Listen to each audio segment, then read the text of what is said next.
6,2% de chômeurs seulement au Canada, une croissance inattendue de 4,5% au deuxième trimestre. L'économie canadienne se porte bien en ce qui concerne les chiffres.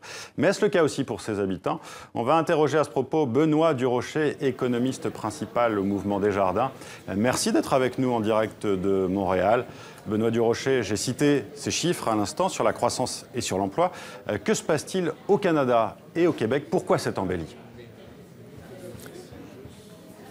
En fait, quand on regarde la composition de la croissance au Canada, on se rend compte que tous les segments de l'économie canadienne contribuent fortement à la croissance économique. Donc, on a une demande intérieure très vigoureuse d'un côté et accompagnée d'un secteur extérieur qui contribue aussi à la croissance économique. Et donc, finalement, toutes les planètes là, sont alignées là, pour vraiment soutenir la croissance de façon quand même assez positive là, depuis le début de l'année. Alors, quels sont les secteurs les plus porteurs? Bien, en fait, entre autres, on regarde les dépenses de consommation qui sont très vigoureuses depuis quelques mois.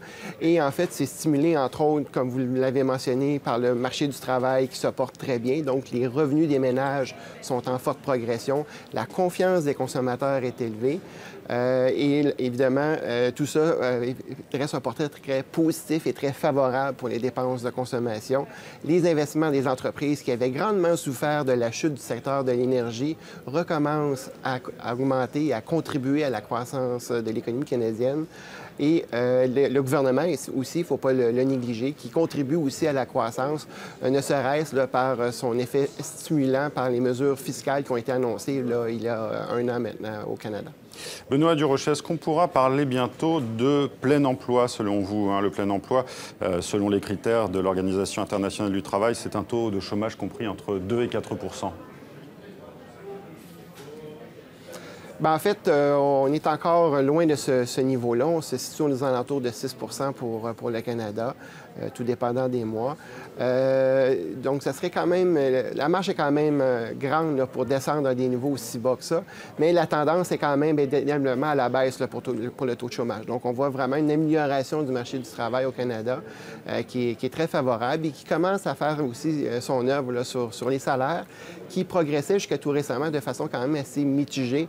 Et là, on sent que les pressions sont de plus en plus importantes là, en termes de croissance pour les salaires. Donc, c'est un élément additionnel là, qui vient s'ajouter finalement pour favoriser, entre autres, les dépenses de consommation des ménages.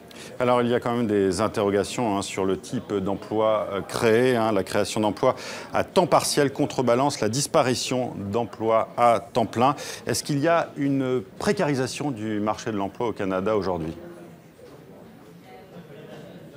Bien, en fait, les résultats des récents mois, effectivement, il y avait ce phénomène qui était observé, mais les données sur l'emploi au Canada sont très volatiles. Donc, il faut vraiment regarder les résultats sur une tendance de plusieurs mois.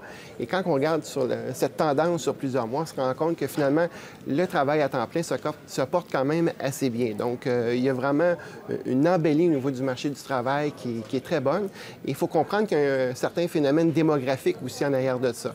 Donc, au Canada, il y a un vieillissement de la population qui est en âge de travailler, un vieillissement de la population qui est plus présent dans certaines régions, entre autres au Québec, où là, il y a un phénomène vraiment criant à cet égard.